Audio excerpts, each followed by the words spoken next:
Now at 10, this is Fox 61, Connecticut's news station. We have new information tonight on a terrible incident involving domestic violence in Bridgeport. Good evening and thanks for joining us for the Fox 61 News at 10. I'm Brent Harden. And I'm Sarah Sanchez. A man is facing 3 counts of attempted murder. Police say he brutally attacked a woman and her 2 children. Now, this incident happened inside an apartment on Main Street. Police say a 33-year-old woman and her 2 children, ages 6 and 4, were found with life-threatening injuries inside that apartment. Now tonight, that 6-year-old is still in critical condition in the hospital. The mother and the 4-year-old are recovering and now listed as stable. Police have arrested Abdul Rahim Suleiman on several charges, including 3 counts of attempted murder, 2 counts of risk of injury to a child, and criminal possession of a firearm. He's being held without bond and is expected in court tomorrow. Domestic violence is on the rise across the country. Those numbers are closely tracked by advocacy groups. And here in Connecticut, the recent stories of violence have been heartbreaking. Fox 61's Alexa Farrell has more on the incidents we've seen here in our state recently and what you can do to help yourself or someone you love. Alexa. Yeah, I'm here in the studio. I have important messages about domestic violence this evening, and that is that unfortunately this incident in Bridgeport is just one of many that's been reported in our state in recent memory. Domestic violence has taken multiple lives this year, a trend that activists say is worrisome and frightening. In just the past month alone, there have been a number of recent incidents classified by police as acts of domestic violence. In Hartford, 18-year-old Jason Gunter is facing charges after he allegedly shot his 16-year-old girlfriend in the head. A few days later, a murder-suicide in Ansonia where police say a man killed his ex-wife while their children were home. A day before that, a woman was killed in the street in Bridgeport when police say her baby's father shot her before taking his own life in a Stratford cemetery.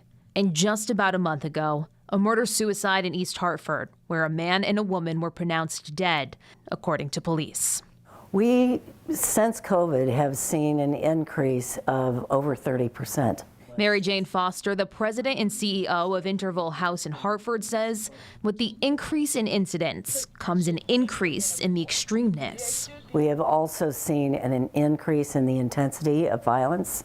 We have seen an increase in the violation of protective orders, which is a real indication of lack of respect for the rule of law, which tells you how dangerous these situations can be. Oftentimes, before the situation turns deadly, there are signs. What can you do if you're the victim of domestic violence? Pick up the phone and call a hotline like the Interval House hotline. People think you only call a hotline in crisis. But the majority of the 5,000 calls that come to Interval House every year, over 50% are looking for information. On that call, they'll create a safety plan with you to help you leave. For those with family members or friends in difficult situations, Foster says to stay in touch. Abusers seek to control and isolate victims, and they think they are worthless and they have no place to turn. So if you, as their friend, as their family member, as their colleague, stay in touch, they know that there's somewhere, someone that they can reach out to. Foster says the increase in incidents have become overwhelming to her staff. She says she has 31 staff members caring for 6,500 victims. So they're doubling down on outreach and education to stop the violence before it begins. In the studio this evening, Alexa Farrell, Fox 61, Connecticut's news station. Oh, thank you, Alexa. Those are some shocking numbers there. Now, if you or a loved one are experiencing domestic violence, help is out there. The numbers for the National Hotline and the Connecticut Safe Connect hotline are listed there on your screen.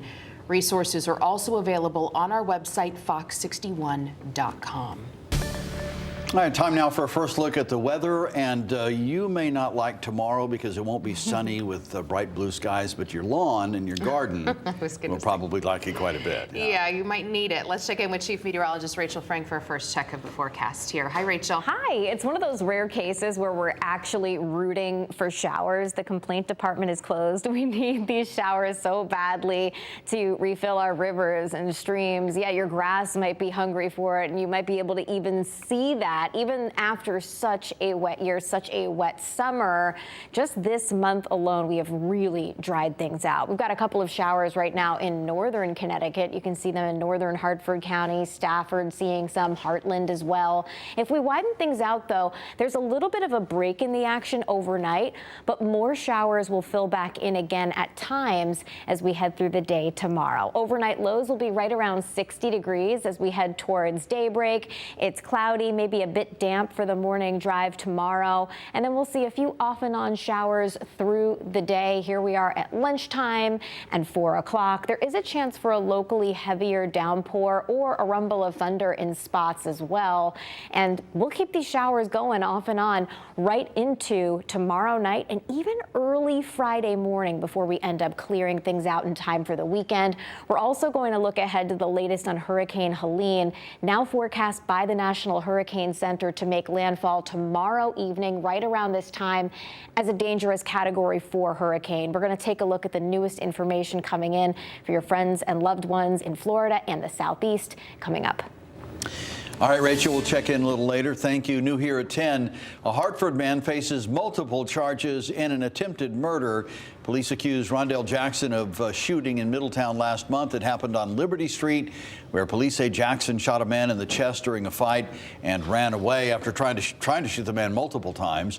The man was taken to a hospital, listed in critical condition, but he is expected to be okay after undergoing surgery.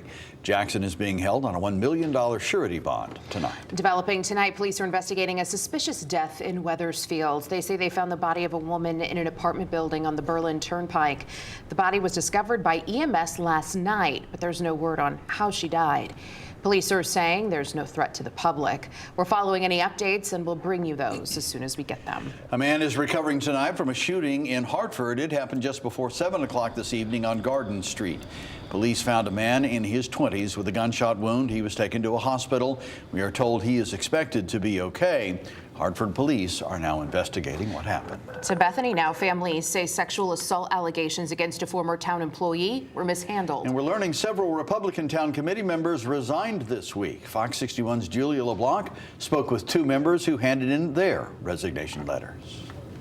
We're told there's about 40 Republican town committee members here in Bethany, and nearly a quarter of them have resigned. This after recent tensions among the group.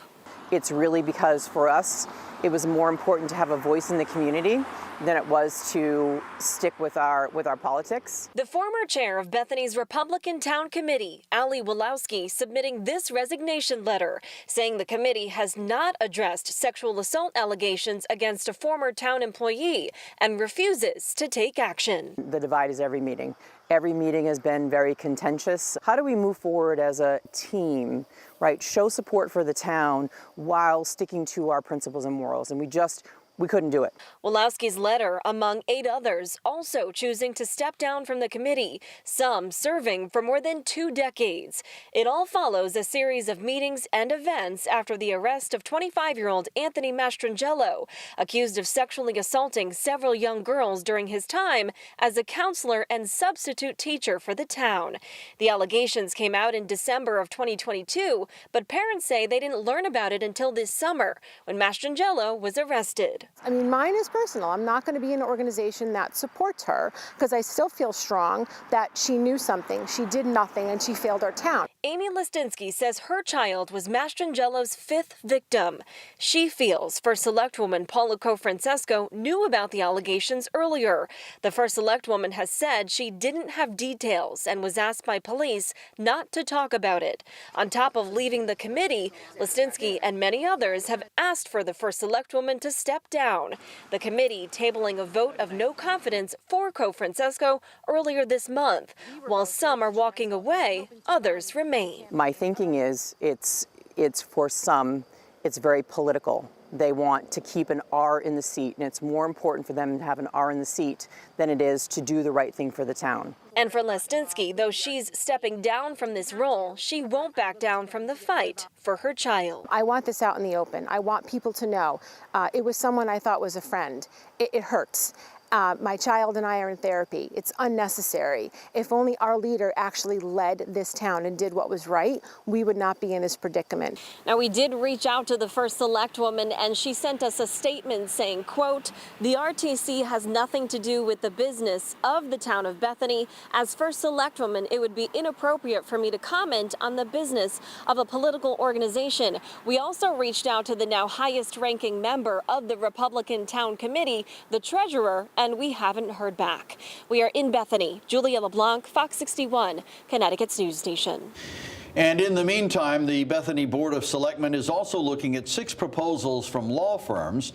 They intend to hire one of them to conduct an independent investigation into the town's handling of the allegations. The board is expected to make a decision on who to hire at a meeting next week. It's a decision the first select woman has recused herself from.